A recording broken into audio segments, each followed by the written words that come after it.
Good morning, everyone. Now, one program believes that hunger in our community can be solved in many ways. Executive Chef John Wurtis is here to tell us more about Caridad Community Kitchen and how you can help at home. Chef, thank you so much for joining us. Thanks for having me. Thank you very much. I'm so excited to see what you have in store for us food-wise today. I know Tina is thrilled. Absolutely. She loves food. But before we get into that, I want to ask, how did Caridad get started?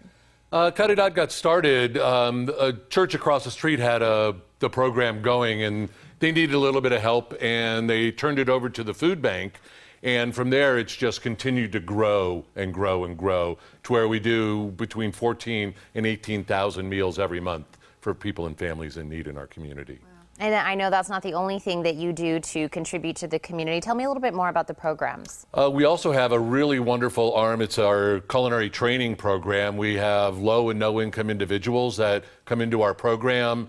A lot of them have challenged backgrounds, and they have this 10-week training program where they learn basic knife skills and cooking skills.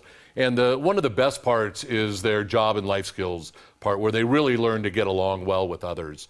While they're doing that, they're making all these meals for those people and families in need. And then we will usually participate in different community events where they get like really nice working interviews out with some of the local chefs. And we have about 100 graduates out in the community right now, working at places anywhere from Marriott Star Pass to Canyon Ranch Resort, Skyline Country Club, and everything in between. Well, this really sounds like kind of a win-win for everybody.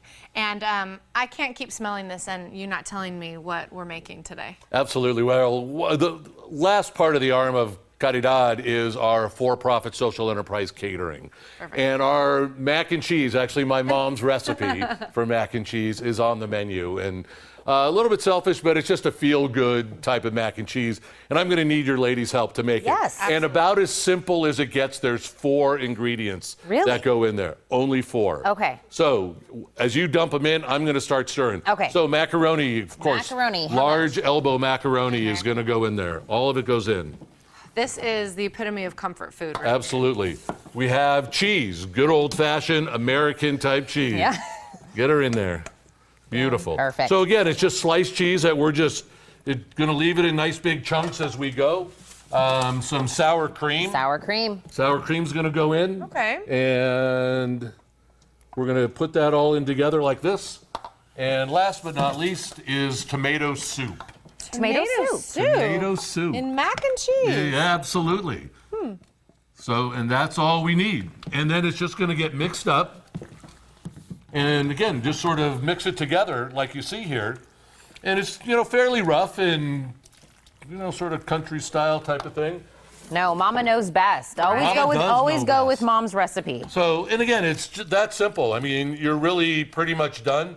It's going to get poured out into our bowl or into our Pyrex baking dish or whatever you want to bake it in. And I'm assuming while we're pouring it in there, the oven is preheating, right? Correct. The oven's going to preheat, and we're going to run it about 325. It takes about 40 minutes to 45 minutes for this to cook. And it'll end up with a beautiful brown crust over the top of it, which is one of the parts that our families fought over, that nice sort of crusty part. And again, you're going to bake this for that 45 minutes, and ready, there she goes. And wow, and then we have our finished product right over here, which is beautiful. Absolutely. So, Chef, tell me, how are these programs really changing people's lives out there?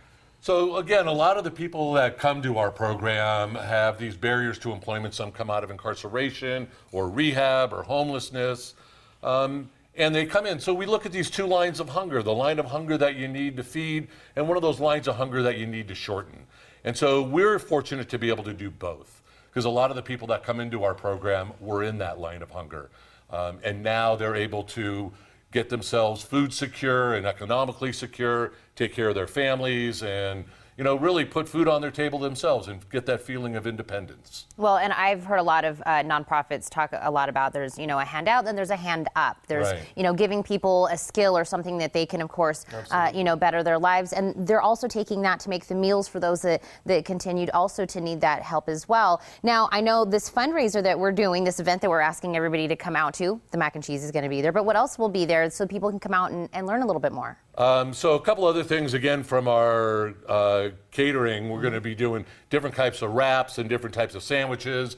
a great sort of chocolate and peanut butter mousse and cake layered trifle, and it's just wonderful, wonderful things that we're going to be putting together. Again, all of it just sort of showcasing our catering menu. Awesome. Well, we definitely encourage everybody to come on out to the event, but if people want to get involved in other ways, how can they do that? We have a large pool of volunteers. We couldn't do what we do without the volunteers. We have about 35 to 40 volunteers that come through Monday through Friday. They help us out with Boys and Girls Clubs. We do 4 different Boys and Girls Clubs, about 350 meals every day for them. And then sack lunches that go out again to different churches and shelters that are handed out. So they can contact the main food bank to be able to do that and say they want to volunteer at Caridad, and we can help them out. Well, whether it's using you for the catering, coming out to this event, using a volunteer, just coming out and learning any way they can help out there. You guys do such a great work in the community. I think this is such a great idea to have people kind of know what you're all about. Yes, absolutely. And this is so great. Thank you, Chef, so much again for coming. You're very welcome. Thank you for having me. And as we were saying, you can try this delicious mac and cheese along with other delicious foods at Caridad Cafe on November 18th. That's at 12 p.m. That's at 845 North Main Avenue. For more details, call 882-5641 or log on to caridadtucson.org.